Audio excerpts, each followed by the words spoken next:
Baik, dan juga ini ada informasi selanjutnya. Ini unik membanggakan seniman Jabar ajarkan angklung ke penyandang tunarungu di Jepang. Mau tahu caranya? Ini dia ya caranya ya.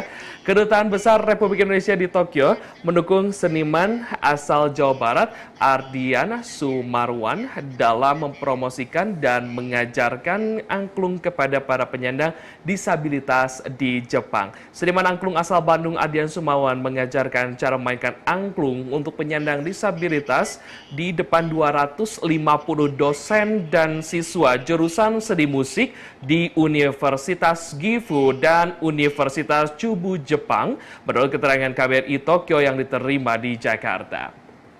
Ya, dan metode unik yang digunakan Ardian dalam mengajarkan permainan angklung mendapat perhatian dari kalangan seni musik Jepang karena sifatnya inklusif. Metode itu memungkinkan para penyandang disabilitas, khususnya tunarungu, tetap menikmati dan memainkan angklung dengan cara yang khusus. Nah, juga metode memainkan angklung bagi penyandang disabilitas yang diajarkan oleh Ardian itu menggunakan lampu sebagai penanda nomor angklung atau nada yang dimainkan sehingga memungkinkan para penyandang tunarungu mengikuti nada dan memainkan angklung. Baik, dan untuk berbicara mengenai tersebut, kita akan berbicara mengenai kreasi tanpa batas dalam keterbatasan. Kita sudah terhubung bersama Dewan Konsultasi Kabumi UPI dan Manajer J Angklung, Ardian Sumarwan, SPD. Assalamualaikum, selamat siang, Sampurasun. Waalaikumsalam, Rampes Pak, Kang. Apa kabar Kang Ardian? Alhamdulillah Kang Iko. Baik, Kang Ardian nih keren banget nih. Tadi juga beberapa kita melihat beritanya hingga sampai Tokyo begitu ya, Kang Ardian. Ini kan kreasi tanpa batas dalam keterbatasan. Lantas boleh diceritakan nggak sih Kang Ardian, ini bagaimana awal mula pertunjukan orkestra angklung yang dimainkan oleh penyandang tunarungu? Ya, awalnya itu saya memang pemain angklung ya Kang ya. Jadi kalau saya melihat selama ini memang banyak juga sekolah-sekolah tunarungu yang sudah memainkan angklung. Tapi dalam setiap pagelarannya itu kalau dari sisi musiknya itu menurut saya belum begitu maksimal.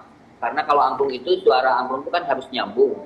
Maka akhirnya saya berinisiatif untuk membuat sebuah aplikasi agar pertunjukan angklung yang disajikan oleh teman-teman tunarungu itu bisa jauh lebih baik gitu. Prinsipnya dari sana sih.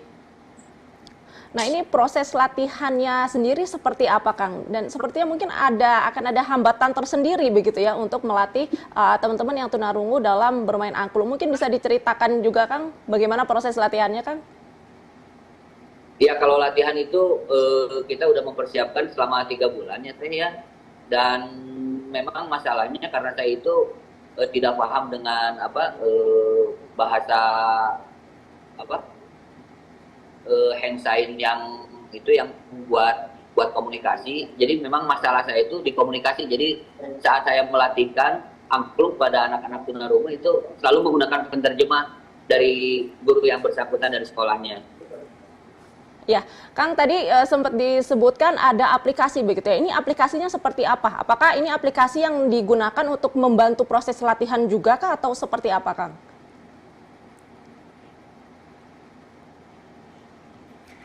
Ya, kita masih akan menghubungi Kang Ardian Sumarwan SPD, Dewan Konsultasi Kabumi UPI dan Manajer J Angklung. Ini mengenai tentunya ini tadi keren banget kalau misalnya kita lihat ya.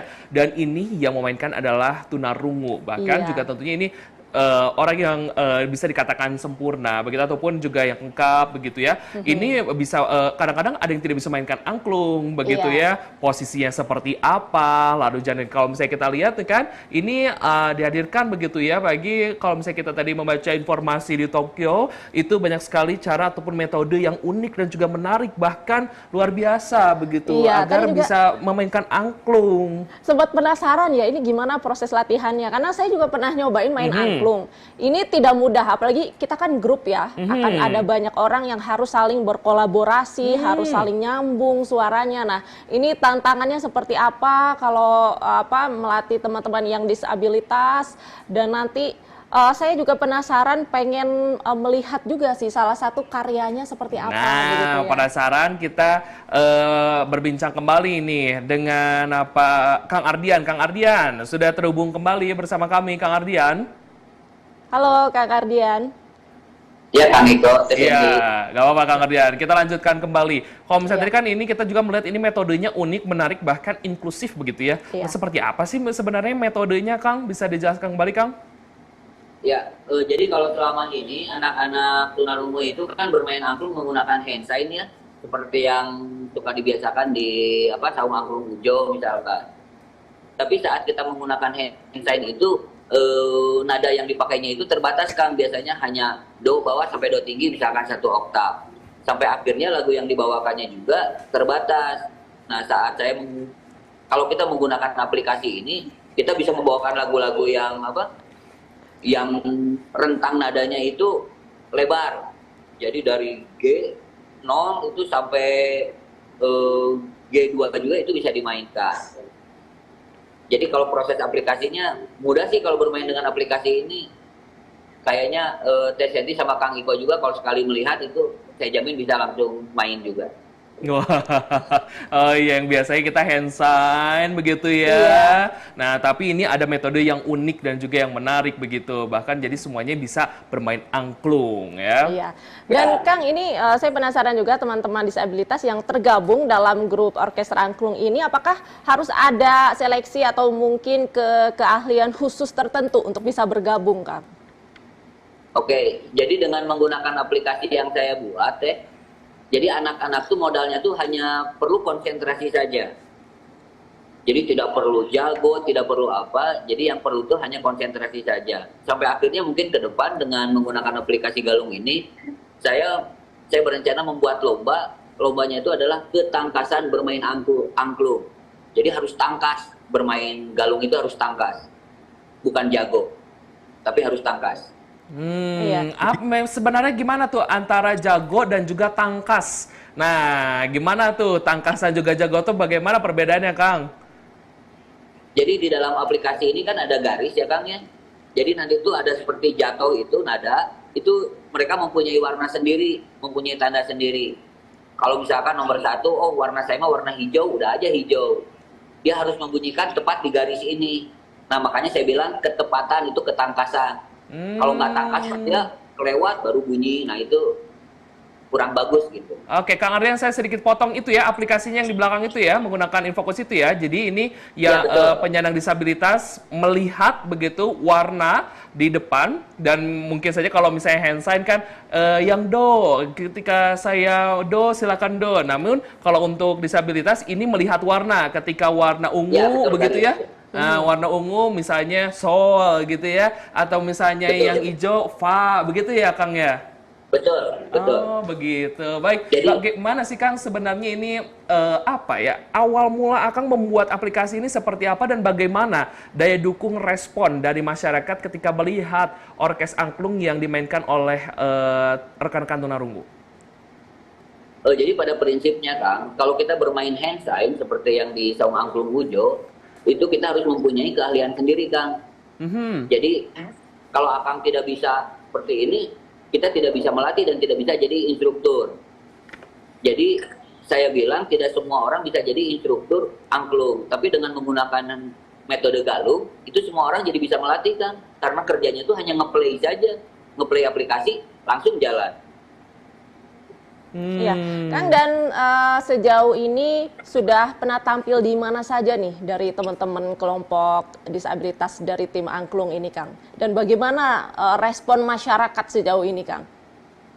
Ya, pada prinsipnya jadi kalau di Bandung itu, di Indonesia itu, masalahnya itu tidak terlalu banyak, karena ketersediaan pelatih angklung juga banyak.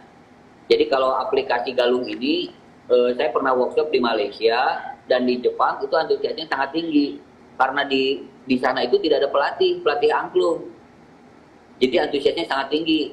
Kalau di Bandung itu kebetulan hari ini juga launching, mungkin setelah ini akan saya keluarkan ya ke masyarakat umum lah aplikasi yang saya buat ini.